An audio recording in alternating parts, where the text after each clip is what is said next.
All right, we are going to get started. Welcome everyone to the Snapchat marketing webinar, 5 ways to get your business started. My name is Saba. I'm going to be your presenter with Carlos as well. Hey, Carlos. Hey, how's it going, everyone? Thank you so much for joining us on today's webinar. Like Saba said, we are going to introduce you to 5 ways to get your business started on Snapchat. And we are really excited that you are able to join us. So, first, before we get started, a little bit about your instructors. I'm Carlos Skill, one of your presenters. I've been on Snapchat since 2013. And joining me on today's webinar is my other co-presenter, which is Saba Siddiqui. Saba's been on Snapchat since 2011. You can both find us on Snapchat. Our handles are in the lower left-hand corner. And again, we are really excited for today's webinar. All right, so we're just going to go through today's agenda really quickly. So the major goal here is to help you better understand Snapchat as a marketing channel for your business. So a few of the things that we're going to go over is why Snapchat matters to you. Go through some of the numbers to add a little bit of color as to who is using Snapchat. We're going to talk about how to drive website clicks and conversions, and how do you really cross promote your Snapchat with your other social accounts or driving, conversions to your websites. We're going to go over advertising with geo-filters, how you can create your own custom geo-filters if you don't want to have your own handle. We're going to go through influencer campaigns, a few business cases, and we're going to end off the webinar with actionable steps that you can take to get started. So first, let's talk a little bit about the basics of Snapchat, because like many of you out there, a lot of folks in the marketing community especially have questions around how does Snapchat works. It's different than Facebook, it's different than Twitter, and I want to first start off by saying this, guys. I've been using social media since 1995 when it was then known as AOL. And I have not used a social network until now that gets me as excited about Snapchat. So let's first talk a little bit about the features and how Snapchat is different. The first thing that you need to know is that photo and video content created on the platform is between 1 and 10 seconds in length. So content on the platform is a lot shorter than what you can expect to find on a YouTube or on Facebook when you create longer form content. So that's for starters. Second, content created on Snapchat is native to the platform. So unlike Facebook or Twitter, Instagram, where you create content offline and then you upload it to those platforms, all the content that lives on Snapchat actually has to be created within Snapchat. Really important to point out what makes Snapchat unique amongst other features that we're going to go through here today is that content disappears after 24 hours. So a lot of marketers out there have questions around how useful can content be on Snapchat if it disappears. Well, I want to put this out there. Think about when was the last time that you visited one of your favorite brands on Twitter or on Facebook to see what they posted yesterday or what they posted a week ago. So because content disappears after 24 hours, Snapchat does have what I like to call a stickiness factor. And again, throughout this presentation, Sab and I are going to show you how content is created on the platform, how it works. But again, keep in mind that it disappears after 24 hours. However, it can be repurposed for YouTube and for Twitter. Now, very similar to what you would find on a Facebook or Twitter is direct messaging. So Snapchat does have direct messaging capabilities, which is helpful in terms of engaging your audience and your community. However, you can do phone and video calling on Snapchat through direct messaging, which is different than those other platforms. Content that you create on Snapchat, it goes to an aggregated story. So instead of having a wall where all of your content resides, it goes to what's known as My Story. Your story is what creates a compelling reason for users to come back daily. Again, this is micro content. It lasts anywhere from 1 to 10 seconds at a time. That content lives on for 24 hours. So as you create content, it's aggregated to your story. It creates that urgency for users to come back and watch. Now, we're going to talk to you a lot about successful brands and show you specifically how they are using Snapchat. But I do want to point out that the most successful brands today on Snapchat are going multi-channel. So they're actually combining Snapchat with their existing social media channels, as well as their website and their blogs. The easiest way for me to go ahead and compare Snapchat is it's the best of Twitter and YouTube, but with higher engagement rates. So I use this analogy because I'm often asked to compare Snapchat to something else that's out there. I think the easiest way to compare it is in terms of micro content. So again, the content you create, it's between 1 and 10 seconds. That would be your Twitter comparison. In terms of content on Twitter, that's 140 characters or shorter. So again, micro content on Snapchat. And then YouTube, the comparison comes in because most of the content that's created and consumed on Snapchat is video. And the next slide, Saba's going to cover a little bit around video view rates on Snapchat. So one of the questions that a lot of people have is my audience on Snapchat? And just to add a little bit of color to this conversation and give you guys a little bit of numbers and some background on Snapchat. Snapchat was started in 2011, and as Carlos mentioned earlier, it is a photo as well as video sharing application and messaging tool. And so early on, Snapchat knew that if they wanted to be successful a few years down the line and even in the future, they had to focus on video. And they did something a little differently, and they decided to focus on vertical video. Now, we fast forward a few years, and we now see that Snapchat has been one of the fastest growing social networks in front of Facebook, Twitter, and Instagram. And so in just a few short years, Snapchat has racked up 150 million active monthly members, and they have over 10 billion daily video views on Snapchat. And although Snapchat started and their early adopters were younger millennials, we can see now that because of that heavy adoption and as we progress, the baby boomers are going to outspend the other demographics by 2011. The millennials are going to. And so it's important to pay attention to what these millennials are spending their time on and where they are consuming their content. And if any of you have recently went on the App Store, you can see that Snapchat is actually the second most active social network right behind Facebook. And so things are catching up very quickly. Snapchat is not only a content creation and a social networking tool, it is also a messaging tool, and it has a lot of features that many people don't know about because it is a little bit more private and in a vacuum.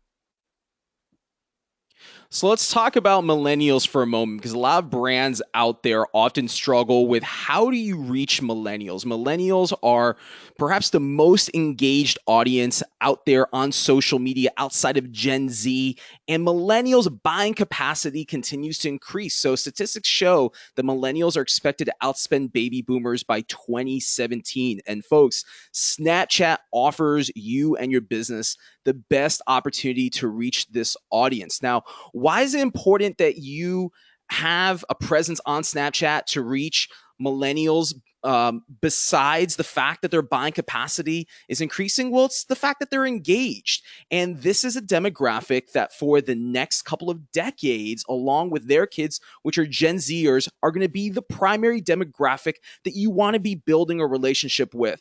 And one of the misconceptions of Snapchat is that this platform is primarily used by teens and by college students, which is actually not true. A big audience that makes up Snapchat, sure, it's teens and it's college students. But as those college students continue to mature, so the ones that joined Snapchat early on, like Saba back in 2011, 2012, as they continue to mature, as they get married, as they graduate, as they get jobs, their buying capacity, again, it continues to increase. So one of the misconceptions is that Snapchat is just a platform for teens and sexting, when in reality, 77% of users in the US are 18 and above. And you can see the chart there in front of you. You can see the breakdown. And I really want to take a moment to hone in on the 25 to 34-year-olds, which makes up 26% of Snapchat's audience. And this right here is a demographic that is widely overlooked by brands and by marketers. This is what I like to call the mid to senior level millennial. And I say this because I personally am 32 years old. So I fall right within this category.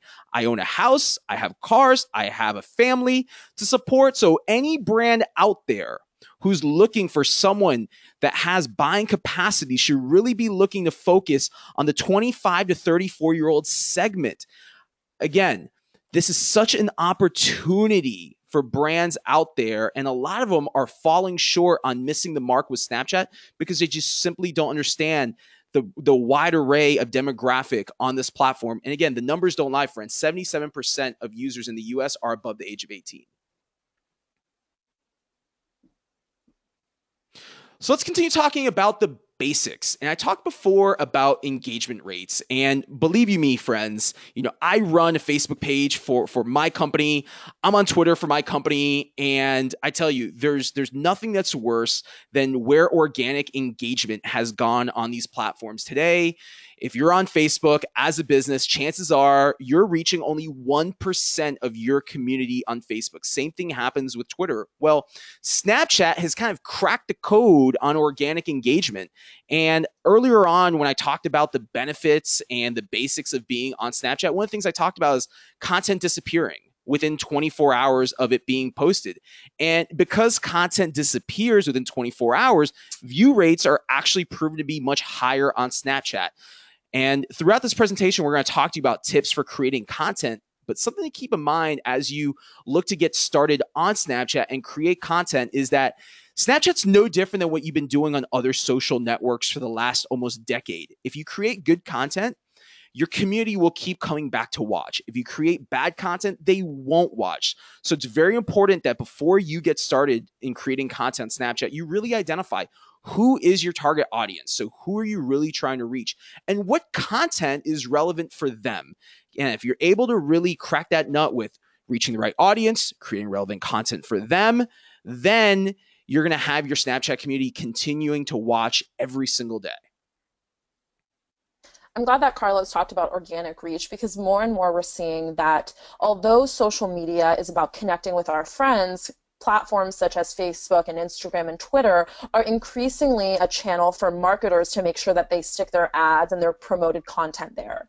And as all of these platforms become more robust, consumers are always looking for a platform where they can engage and they can create content without being disturbed by brand marketers and feeling like they are being sold to, quote unquote. And so it's really important to make sure that when you are trying to reach the younger consumers and the mid-level millennials, you're thinking about where they are spending their time talking to their friends and where you can be as authentic and real as possible. It's all about being human, and it's not about just saying that and having copy that sounds like a person, but it's also about creating content that really resonates with them. And when we talk about content that resonates, we have increasingly seen that creating content on Facebook as well as Instagram takes a lot of resources. You have to have influencers, you have to hire a professional production crew, and the cost can be very, very high. And one of the main advantages of creating content and storytelling on Snapchat is the fact that the production cost is so low. When we think about when we're creating a story for our Snapchat channel or when we curate it for our handle, we have to think about how quickly we can create that content versus if we were doing the same thing on Instagram or Facebook. Now, although the content is only 10 seconds long, you can actually add a few of those consecutively, and soon enough you can have a 1 minute, 2 minute video. And it's really awesome because everything is mobile centric. And when you're creating the content, you're adding the creative element on it right then and there. And so it's important to think about as we become more and more mobile centric, which has already happened, it's important to be able to reach this audience in a way that they already feel comfortable consuming content on their own. And Saba brings up a good point. And content on Snapchat is intended to be unique. It's intended to be vibrant, and a big challenge that brands and also agencies are facing on Snapchat is the fact that the content, like we spoke of earlier, has to be created natively. So you actually have to give someone a cell phone and they have to go out and record content, whether it's them recording something in a brick and mortar location, whether it's them pointing the phone at themselves. You actually have to go ahead and step from behind the curtain with the content that you create on Snapchat. Now, I see that as an advantage because consumers are people and they relate to people, not brand logos. So Snapchat really offers you and your brand the best opportunity to humanize your content. Again, it's all about being relatable as a brand, as a community manager. And I think Snapchat really, what you're going to start seeing over the next 12 to 18 months specifically, as you start having things like chat bots come out on social media, you're going to start seeing a lot more community and social media managers, again, step from behind that curtain digitally. They're going to start creating Snapchat content to really put that humanistic feel behind the content of their brand.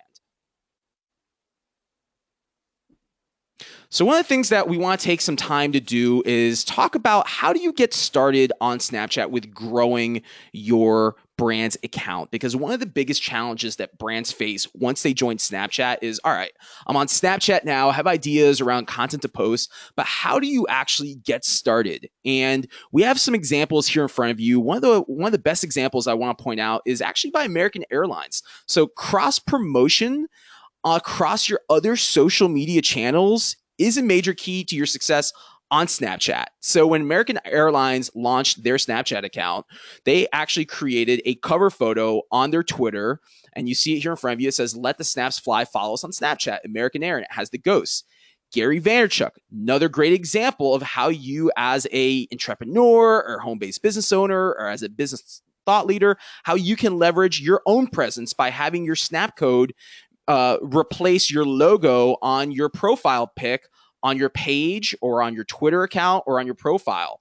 CoverGirl, really well-known brand out there. They replaced their profile pic on Twitter with their snap code. So again, these are ways that you can go ahead and leverage existing social media channels where you've built up a presence over the years to drive awareness around your Snapchat account. I also want to point out on Instagram, you have Megan, who's a really well-known beauty blogger that has over 2.8 million followers. She put her Snapchat username in the bio of her Instagram account. So again, if you're just getting started on Snapchat, the low-hanging fruit is to cross-promote against the other channels where you've created a social media presence.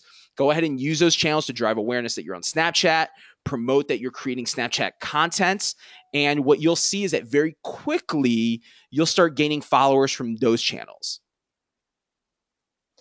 So once you decide that you want to get started on Snapchat, you're cross-promoting, you're creating visibility for your Snapchat account, the next thing you want to be thinking about is your content strategy. How are you going to grow your audience? How are you going to maintain that audience? And how are you going to engage that audience?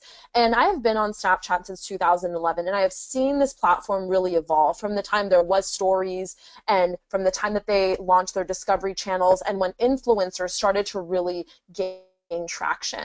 And these are the four things that I came up with that makes a successful Snapchat account and how an audience can be really grown and nurtured. And the four things are, first is your content informative? Are you educating them? Are you showing them a new product? Are you teaching them something that they already didn't know? The second thing is, are you being creative? And creativity on Snapchat has no bounds. With all of the tools and the features that they provide, you can utilize emojis, you can utilize the video filters, you can utilize the different custom geo filters that are available, you can utilize the drawing feature that a lot of Snapchat artists are utilizing. And so you want to think about how are you creating creative content that is different than, for example, content that you may create on Facebook or Instagram. The third most important thing is, are you having fun creating this content? This goes back to being real, authentic, and human. If something is fun, if something is entertaining, people feel more inclined to opt into that content, and they don't want to feel like they are being sold to. And the final thing is really about engagement. Once you are informing them, you're being creative and you're having fun, are you engaging that audience? Are you asking them questions? Are you asking them for feedback? Are you giving them a call to action? Are you making sure that they understand that there is an audience that they are speaking to? Engaging your audience on Snapchat is a really, really important thing to do, and there's a lot of tools built in within Snapchat, like swipe up within a story, so that you can know exactly which content they are engaging with. Because if you put out content without engaging with your audience, you're not going to see the results that you are looking for. Yeah, Saba, you really bring up some great points there around content strategy. I want to take a moment to just reinforce to those that are watching this now that although Snapchat is a new channel with newer features, the methodology by which you activate on this channel is no different than what you would do on Facebook or on Twitter. You simply need to identify who your target demographic is and create relevant content for them. And the biggest key is that you can go outside the box and you can create content that just it feels unique to this platform, and it's not just repurposing what you put on Facebook, on Twitter. And one of those things I want to talk about, an example that I want to share here with all of you, is Grubhub. So in terms of content strategy, you can use text overlay features, you can get creative with drawing within your snaps. So you can do this to create flash sales, you can have in-app messaging or call to actions. So I actually want to go ahead and go through Grubhub and then give you another example that's not here on the screen. So when Grubhub was recently looking to hire an intern, they went ahead and created a Snapchat story around it. And what they did was they had a storyboard with a beginning, a middle, and an end. So they created the first slide that you see on the left, which is "Did you hear the news?" In the middle, they say Grubhub is looking for an intern with Snapchat skills. And then on the right, there are only a few days left to apply. So again, they created a story knowing that they have a large demographic of millennials following them. So again, they had this story to go ahead and promote their job opening for an intern. You could also do this as a brand. Let's say that you have a home-based business with a website. You can create your own sales within Snapchat, overlaying text that drives someone to your website. And if you really want to track that, you can go ahead and overlay your website /snap, or you can have a coupon within one of these slides or within one of these snaps that's overlaid. So my advice to any brand out there that's getting started and developing their content strategy is to actually map this out no different than you would create a campaign on any other social network, with the biggest differences being that you won't have a beginning, you want to have a middle and an end. So storyboard and map this out, and also have a hook. So the key is you want to keep your audience coming back daily. You don't want them to just go follow you on Snapchat just to go ahead and get something of value. You want to keep them coming back for more. And what I've seen a lot of successful brands do, and later on in this presentation, we'll show you some of those brands, what they do around flash sales specifically. But what a lot of the most successful brands do is they will go ahead and say, check back tomorrow, or they'll go on Twitter and they'll put out tweets saying, check our Snapchat story today, or check it out tomorrow for a special deal. So again, really take advantage of the in-app messaging that you can and call to actions that you can create by drawing and adding text to your snaps.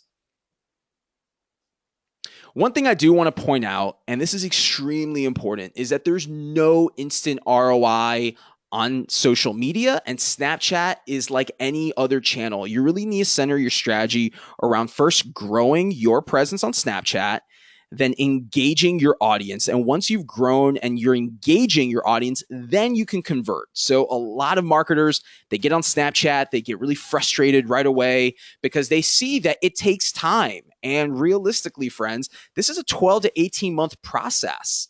This is a long-term play. So if you're going to do Snapchat and be successful at it on a business level, you cannot expect to go ahead and use this as a medium to sell or see immediate ROI. But again, I want to go ahead and preface by saying there is no instant ROI in social media, period. So again, keep your focus around growing, engaging, and then converting. All really, really great points about making sure that you stick with it and you stay consistent. The second strategy that I want to talk about that you can utilize on your Snapchat is behind the scenes and exclusive content. So think about you are at an industry conference and there might be some things that are being streamed or talked about online on for example, a Recode or a TechCrunch, but there's a lot of things that happen at a conference that a lot of people don't see. And if your company is at that event, you are able to give your audience that exclusive look at this is what's happening when a speaker is going up. Here's some of the Q&A that's happening. You can also do this for a private event you are having, and you can create Snapchats and create content around what that private event is focused around. If you are having a meeting with an influencer, if Kat Von D is coming to your office, who is a makeup artist, and she does a small little Q&A, you can have that in terms of exclusive content. Office culture is a really great way for B2B organizations to show what is happening within their company and to show them that although we are not consumer facing, we have people that love our product and love working for us. Another behind the scenes idea is having an employee spotlight and doing exclusive interviews. On the example on the right here, I have a Snapchat that was created by Glamour magazine. Glamour Magazine has their own Snapchat handle, and so they create content daily around different events that they are attending.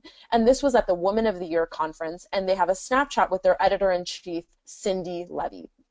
And Glamour Magazine does a really great job of making their audience feel like they are part of the magazine and the culture. And so wherever their staff is, the Snapchat account is going with them. Another example that I want to point out is an agency. An agency that does B2B work may not be able to showcase a product or a service because they have a little bit more of privacy that they have to maintain. And so instead what they do is they focus their content around doing employee takeovers. And so every day a different position within that organization takes over the Snapchat account, talks about what their role is, and talks about, what their day looks like and who they interface with on a daily basis. And so whether you are consumer facing or you are B2B, there are different ways that you can utilize Snapchat to provide content that is interesting and engaging to the audience that you are trying to reach.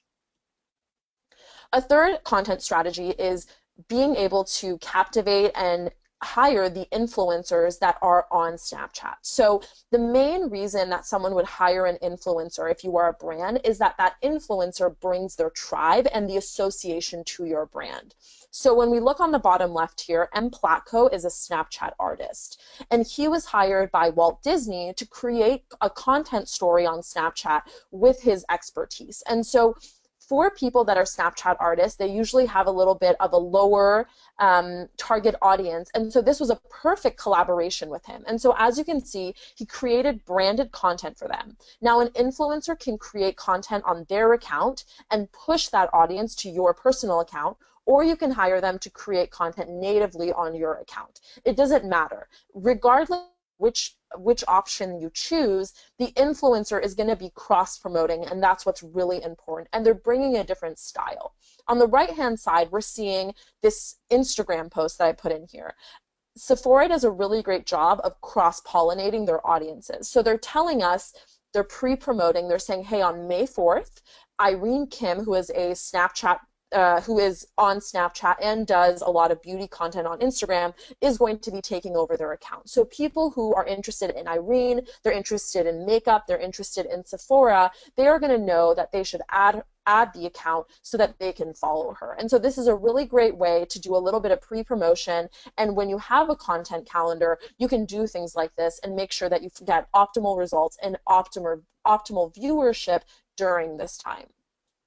The second reason that influencers are really important is that they bring a unique kind of storytelling. And we talked about this in the beginning of what type of content is really great for Snapchat. And as you can see here, an artist is going to have different content than a storyteller or a vlogger. And so you want to make sure that you create partnerships with different types of storytellers so that you're creating a variety of content for your audience, and they want to come back for more every single day. You bring up some great points there, Saba, in terms of influencer marketing. Another strategy is in-app engagement and cross-promotion. So I want to go ahead and walk you through an example here with Taco Bell. Taco Bell is one of the brands that, in my opinion, sets the gold standard for creating content on Snapchat. If you go back a slide, Saba, there we go. So Taco Bell around Valentine's Day created an actual Valentine's Day card as a snap. They went ahead and they had text overlays saying select your screenshot.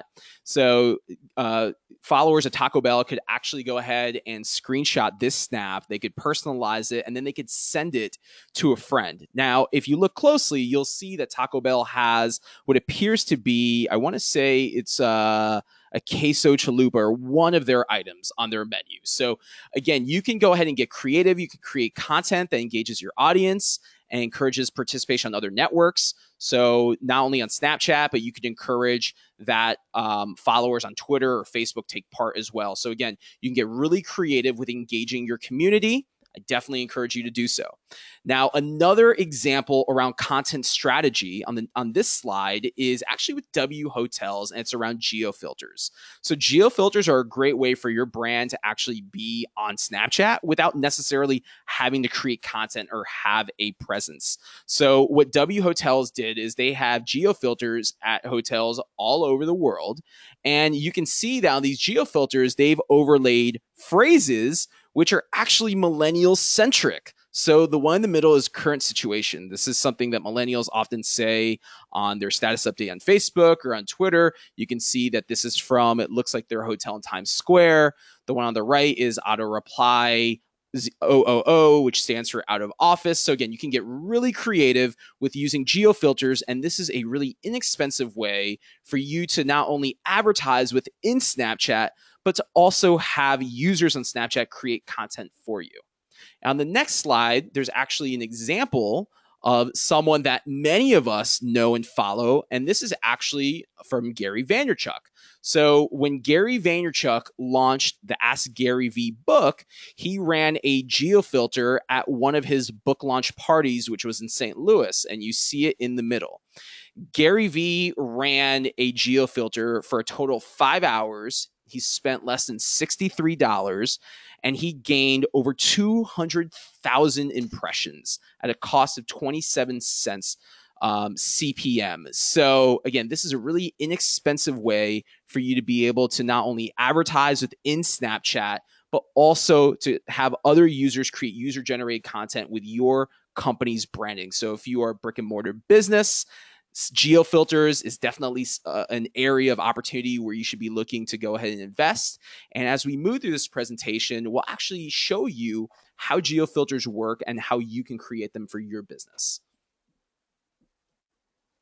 Gary Vaynerchuk example is one of my favorites because the geofilters are really something that are underpriced and they deliver a lot of value. And so it's exciting to see those type of case studies with the specific numbers. And the specific numbers are important. And as we move through this presentation, we want to talk about keys to converting. So once you establish your Snapchat account, once you create visibility, once you put in place a content strategy and you're storytelling and you're creating content, and as Gary Vaynerchuk would say, you're taking the jab, jab, jab, when are you going to right hook?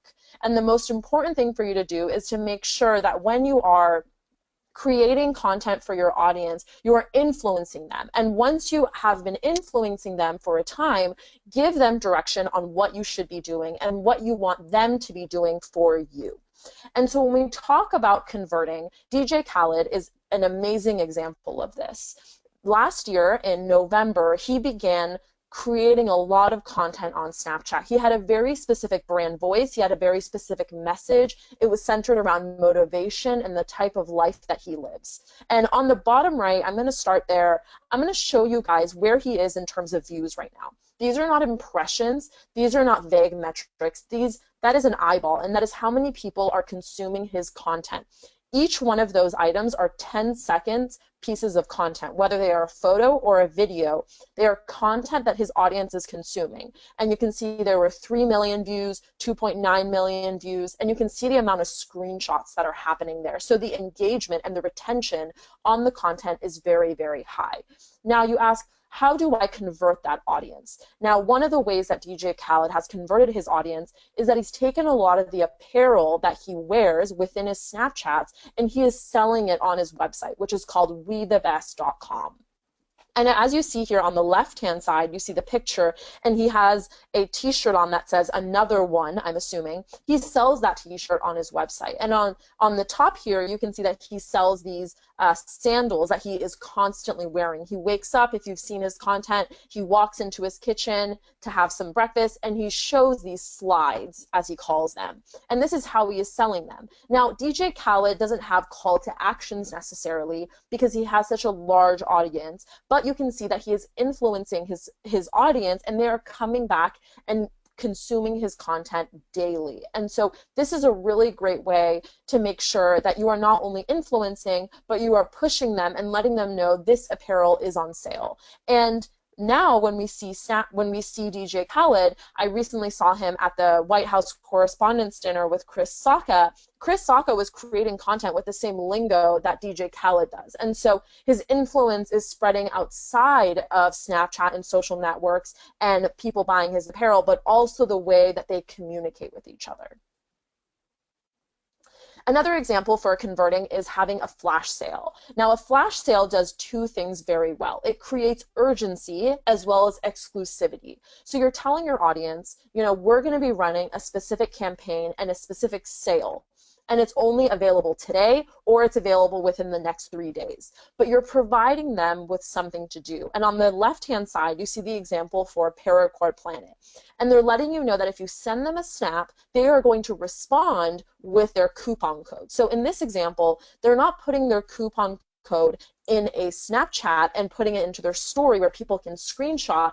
They're doing the reverse. They're doing more of an in-app engagement like Carlos was talking about earlier. So they're letting you know that if you engage with them one-on-one, they're going to make sure to send you that coupon code. And once you give that person a coupon code, if it's at Snap or Snapchat or Snapchat campaign, whatever you want it to say, you have a really easy way for you to track those sales and to see really how many conversions you were able to get on Snapchat. On the right-hand side, an airline company ran a very similar flash sale, but they did it around flash sale on their flights. And so they told you, hey, check out our Snap story. And within maybe 20 pieces of content, maybe 3 or 4 of those were promotions that they were running that people would have to screenshot. So they're putting that Snap code on there because you want to make sure that you're providing people a way to add you, and you're creating urgency on the platform, and you're saying you can only access this information here. And what's great, Saba, one thing I want to point out, what's great about the flash sales that you run on Snapchat is you can actually measure the results. So if you have an ability to create a unique coupon code, let's say it's Snap, you can go ahead and track sales that came as a result of that coupon code. And you can attribute directly to Snapchat. So if you really want to go ahead and get to the value of a view, take the amount of views throughout the course of a day that you ran that 24-hour sale, divide it by the dollar amount that you generate in sales, and that's your real cost of a view. So again, for anyone out there that disputes whether or not you can go ahead and measure on Snapchat, whether there's actual ROI on Snapchat and being able to measure the ROI, you absolutely can. And you also bring up a great point, Saba, with DJ Khaled. If anyone out there wants to go ahead and see how community is built, definitely follow DJ Khaled 305 on Snap. So as we continue talking about keys to converting, I want to bring up geo-filters again. So as I shared with you with the W Hotels example, geo-filters are a great way for you to drive awareness for your brand at a fraction of a geo-targeted Twitter or Facebook campaign. So there's really 3 steps to creating a geo-filter. One is you design the artwork, and if you go to Snapchat's website, they actually have guidelines on size, but you design the artwork. You then pick a location. So the minimum square footage is 20,000 square feet, but you can go ahead and have your geo filter run in any geographic location possible. And then you simply select what date and for how long you want to run that geo filter, and you purchase it. So again, it's a way for you to advertise at a fraction of the cost than running a Twitter or Facebook campaign. Another key to converting is actually running paid social media ads on Facebook and on Instagram promoting your Snapchat account. So this right here is what I like to call Jedi Ninja hack that I actually ran on my own account to see how effective it would be. So from February 1st to March 1st, I ran an ad on Facebook and on Instagram targeting 25 to 34-year-olds that are on Snapchat and that have an iPhone 6. And my ad was optimized specifically for mobile. So you could only see it on a mobile device. And then the copy within the ad was simply screenshot this post. So I spent $50. I was able to get over 1,000 new ads on Snapchat, and you can see some of the engagement there. It got over 500 likes on Instagram. The actual ad was served up over 100,000 times in terms of impressions, and it was extremely successful. So for any brand out there that's just getting started on Snapchat and you want to go ahead and grow quickly and you're already doing paid social, go ahead and look into running an ad like I just shared with you here on Instagram and on Facebook. And the key to this ad is going to be targeting. So make sure that whoever your target audience is, that you're optimizing this ad specifically to reach them. Great points on conversion. I'm glad that we mentioned paid social because that is another strategy that you can utilize to create visibility for your Snapchat account. Now that we have gone over some of the content strategies, some of the ways that you can create visibility and some keys to converting, I want to just recap some of the main points that we talked about today in this webinar. So the first is to make sure that you leverage your social channels to promote your Snapchat account. The most important thing about Snapchat and the most I guess the largest barrier to entry for a lot of organizations or brands is to make sure to create awareness that you're on Snapchat, because it creates a lot of issues for people that don't already have an established audience. And so if you don't have an established audience on Snapchat, that's completely okay because you do have other social channels that you can leverage in order to push them to Snapchat and to create content that is native to how they would want to consume content there. And so cross promotion is a major key. Just like Carlos showed us, you can create paid social ads on Instagram. Like Sephora does, you can do pre-promotion. You can create a banner on your Twitter profile to make sure you're pushing people and letting them know that you're there. Another thing that we didn't mention is that make sure that you take that cross promotion offline as well. You can, I know that Carlos created stickers of his snap code and he put them in different locations in every city that he goes to. If you have a brick and mortar shop for your company, you can put that on, for example, a box that you give away for food, or you can put it at on your front door. And so there's different ways for you to cross promote. The second most important point was create a variety of content that continuously engages your audience. It is important to have a content strategy that has a variety of different storytelling mechanisms. And so if you are creating content 3, 4, 5, maybe every single day on Snapchat, you want to make sure that content is diverse because you want your audience to continue coming back and seeing what are they up to today. And that's really, really important. The third point, take advantage of custom geo-filters. They are currently underpriced and they over-deliver on value and impressions. So as we saw in the Gary Vaynerchuk case study, he paid $63 and he got a tremendous amount of value. And right now, geo-filters that you purchase are not a variable price. You pay before the filter runs. And so that provides a huge advantage because regardless of how many impressions you get, you are going to be paying a flat rate, which is really exciting. And Gary Vaynerchuk has talked a lot about how hashtags geo-filters are the new hashtag, and that's a way to create branded content and to be present on Snapchat without necessarily creating content on your own Snapchat handle. Last but not least, these two, to convert and create call to actions that create urgency and exclusivity, it is important that once you gain an audience on Snapchat, you are providing them with content, you are storytelling, you are taking those jabs. How are you taking it to the next level and creating call to action and pushing them to either your website, either your Twitter, your Instagram, wherever you feel that you can monetize best? Where are you pushing them, and have you implemented and put together a strategy that successfully does that for you? Last but not least goes back to the content strategy. Have fun while telling the story. Content should feel authentic and human. One of the main reasons that Snapchat has grown to be what it is today in such a short amount of time is the adoption and the consumption on the platform feels very native and feels very easy to produce as well as consume.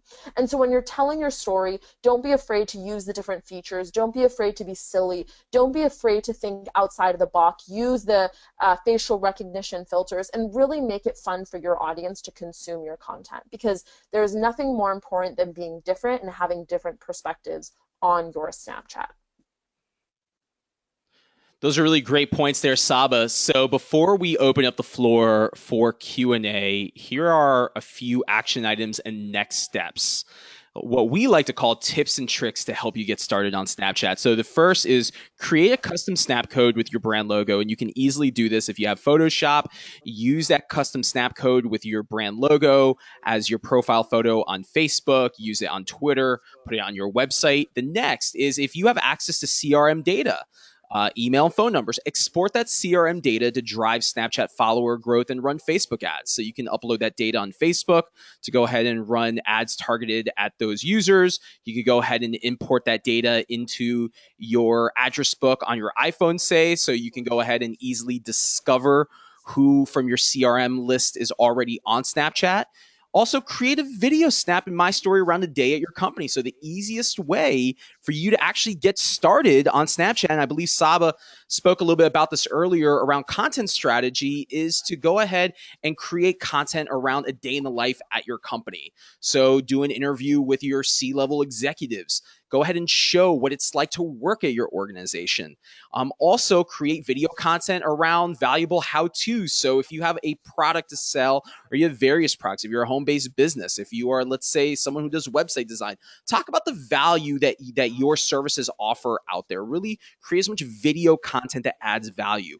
Next is develop a campaign with a hook and an offer. So there was a lot around using CTAs and embedding those CTAs or overlaying those CTAs within your snaps. Go ahead and actually sit down and storyboard from beginning to middle to end a campaign on Snapchat, no different than you would a Twitter or a Facebook campaign. And then last, drive your followers to view content on your website with a call to action. So chances are your website receives more visits and more traffic organically than your social media accounts do. The same way that you have a call to action for follow us on Twitter and like us on Facebook, also have a call to action on your website and even in your email newsletter with your Snap code. Make it really easy for anyone that visits your website or anyone that has a touch point with your business. Make it extremely easy for them to add you on Snapchat. And while it's not on this slide, keep in mind that the name of the game here is not just to grow and to get people to follow and add you, but it's actually to create content that keeps them coming back. So if you need help with getting your business started on Snapchat, Saba and I, we would love to help you out. You can go to bit.ly/snap4biz101. And there's actually a few different ways that we can go ahead and help you out. One, if you're just getting started on Snapchat, or if you want to go ahead and grow your followers on Snapchat, we actually have access through snapchat.directory, which is our website, to send an email to over 10,000 dedicated Snapchat users. We can also work with you on strategy and consulting. And we can also work with you on content creation and influencer marketing. So again, go to bit.ly/snap4biz101, and Saba and I, we would love to go ahead and work with you and your business as you get started on Snapchat.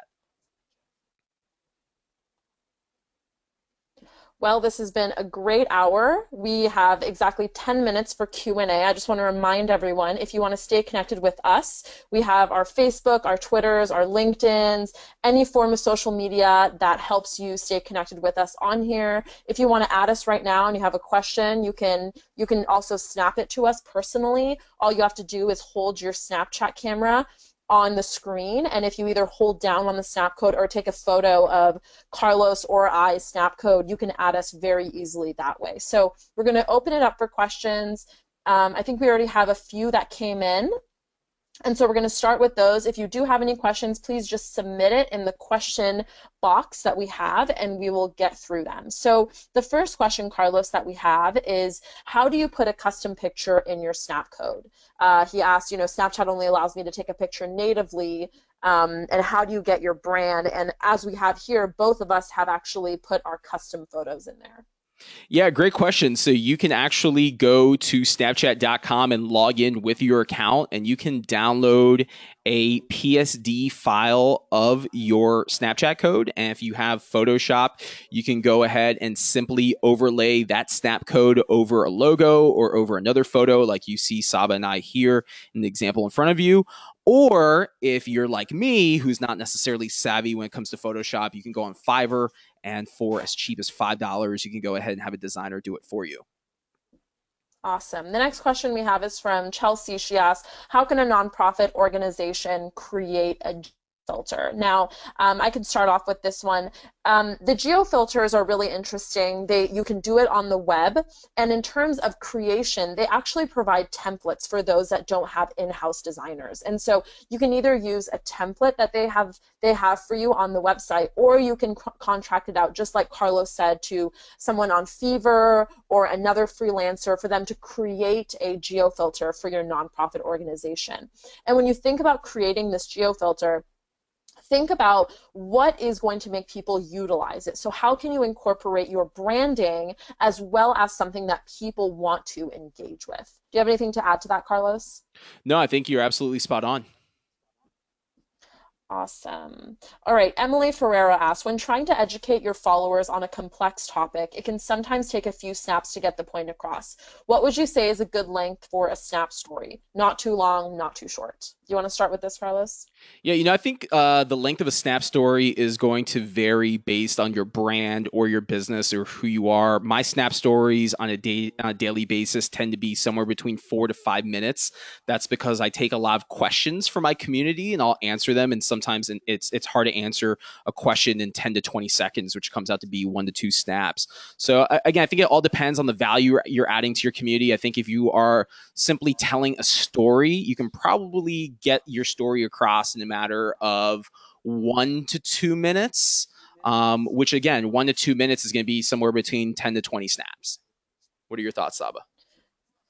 Yeah, so I think it comes down to making sure that you know your audience. Every audience is very, very different, and they have different attention spans and expectations for the type of content. So I would play around. I would see, what is the retention on a 1 minute story versus a 2 minute story? Is the 2 minute story have less retention because you use less creative? Is the 1 minute story more exciting because you had more engaging content? Figure out really what works best for you. I have learned that for my audience specifically, between 15 to 20 snaps is actually where my sweet spot is. That's where I feel like I get the least amount of drop off and I'm able to tell a great story and not bother my audience per se. So I would say experiment and also take into consideration what Carlos and I mentioned.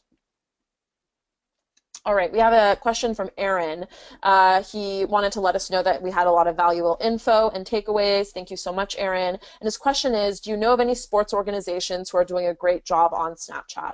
I'm going to let Carlos take this one because I know he has a lot to say. Yeah, I would say go ahead and check out the San Diego Chargers. So Joel Price is actually someone that I spoke with at Social Media Marketing World. Him and his team are doing a great job. I also want to applaud the Boston Celtics. They do a really good job on Snapchat and the leagues in general. So I know the NFL has a channel on Snapchat. I think the greatest advantage that Snapchat offers professional sports teams is the ability to show their fans what happens off the field and behind the curtain, so to speak. Great question. Awesome. A question from Rejosh. I'm sorry if I mispronounced your name. Any insights on the usage of Snapchat in the Middle East? Just just from my knowledge, I do think that there is a high usage of Snapchat in the Middle East. If you look at the different geolocation curated stories on Snapchat, you can see that they do different countries in the Middle East. They do Dubai. They sometimes do other ones in the Middle East. I know that a lot of makeup bloggers are on Snapchat and creating a lot of content. And I can see that there are a lot of people that are getting on Snapchat in India and other parts of Asia. And so I think the adoption, it has not been as quick and as early as maybe the United States or North America, but the usage is increasingly ramping up. Carlos, anything on that? No, I think that's spot on. Awesome. So another question from Franco. Curious what your take on third-party tools such as uploading content through other apps and their ramifications are. Good Do you want to question. start with that or should I start? I'll start. I'm not a big fan of using third-party apps. Snapchat has a really strict terms of service policy. So if you do use third-party apps and they find out, they'll eventually ban you after 3 warnings. So I would say, especially if you're representing a brand, you don't want to run the risk of using these tools that would then potentially get your company's account banned. Yes, I agree. I think people that are using third-party tools, they are using the platform in a way that it wasn't intended to be used. And I think it's important to maintain the integrity of a content creation platform such as Snapchat. And just like Carlos said, I'm just going to echo that same thing. I mean, if Snapchat catches you using these third-party apps, they do have the right to either suspend or delete your account. And for those that have large audiences and have spent a lot of time growing that following, you don't want to put that audience at risk because you want to upload content. We have a follow-up from Aaron about what should a semi-pro athlete be sharing on Snapchat. I'll start with this one. Actually, Danny Burke, who is a Snapchatter who was on my recent panel at NAB, he is actually a semi-professional surfer, and a lot of the content that he was sharing before he kind of went outside of that space was about, the surfing culture. He lives in San Diego. He tried to use different types of lenses like the fisheye and the wide angle to create more of a perspective for his audience. And so a semi-pro athlete can create a lot of content around, what it takes to be almost professional. What kind of food are they eating? What kind of lifestyle do they have? Who are their friends? How do they network? There is there is so many different ways for them to create content. Any ideas on that, Carlos?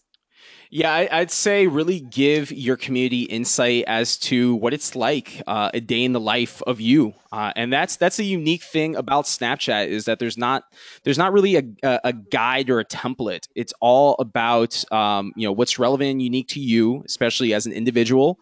I always encourage friends when you wake up in the morning to everything in between to the time you go to sleep.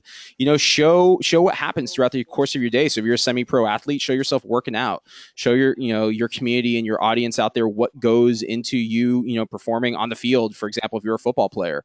Again, really use Snapchat as a way to humanize yourself and your own personal content different than you would on any other social network. Yes. Great question. We have a question from Luis. Do you know when on-demand geo-filters will be available in South America? This is a great question. I actually just found out that they're not available in Dubai as well, and so it looks like they haven't released them. I don't know of a specific date. Carlos, do you? I do not know of a date. No. Okay. The next question we have is how do you get your brand featured on the Discover section of the stories? So the Discover section, if you're talking about the brand channels, those are in partnership with Snapchat. And so you would have to directly talk to Snapchat about creating content for that specific spot. And I think they have a pretty high price tag between, I think they start probably at $300,000, $400,000, and they are produced a little bit differently than Snapchat native content. And this is my personal opinion. Carlos, I'm sure you have your opinions and thoughts on this. I don't follow or, consume any of the content in the Discover brand channels. And so although they're investing a lot of money in creating those and you can share those within Snapchat to your friends, personally, I don't think it is the most human way to create content because you're creating that barrier of production value that a lot of people are not interested in as Yeah, Snapchat users. I was gonna actually agree with you, Saba, but also take it one step further. I think that every brand's Snapchat account is their own channel. It's their own channel for them to create content, and I think ultimately it's up to the brand to leverage their existing own channels, such as their website, their newsletter, and their other social media properties to drive as many viewers and followers to view their content on Snapchat. Yeah, great point. The next question we have is about creating Snap stories. The problem is, having to create Snap stories every day, how important it is to Snap daily versus maybe 4 or 5 times a week. And my answer to that is really think about this. Your Snapchat content is going to be available for 24 hours. So if you are only looking to create content 4 or 5 times a week, that's completely fine. If that 4 or 5 times a week has quality content, your audience is going to be very happy consuming that content. And actually, it might work to your advantage because what happens on Snapchat is that if you're always on, then people don't feel like there is some sort of scarcity. So I have noticed, and Carlos, you can, let me know what you've seen with your audience, that if I don't Snapchat for 1 or 2 days and then I start doing a story, I see that my numbers actually jump a few Mhm. percentages because people are saying, oh, wow, she's not on the platform. So if you're only creating content 4 or 5 times a week, that's completely fine. Maybe try to plan it out so that the days that you're not creating it, you still have the content running from the previous day so it fills that 24-hour period. And so you're not offline for too long, but you're offline enough for them to feel like there's a little bit of scarcity and when you're going to be present. Thoughts on this, Carlos? Yeah, I think that's actually on point. And I'm with you on that. There's times where I don't create content for a day purposely. So I let all my previous day content fall off and then start from scratch. And what happens when I do that is I see just a surge of views happen almost instantly. Yeah. A question from Sherry. I need more basic help in startup. Where's the best place to get that? I'm assuming that you're asking about more basic content about Snapchat. Actually, Carlos and I have co-created a Snapchat for Beginners course that is much more basic, and it goes through really the tools, the features, getting started, everything that really helps you understand all the different resources and all the different tools that you have at your disposal. So you can find that on Udemy. So I'm actually going to type it into the chat box, but it's udemy.com/Snapchat course. So that is a great resource. It's at a very, very low price. And if you don't want to purchase a course, I believe ours is, I think, $25 or $19. There's also a lot of tutorials on YouTube that you can take advantage of.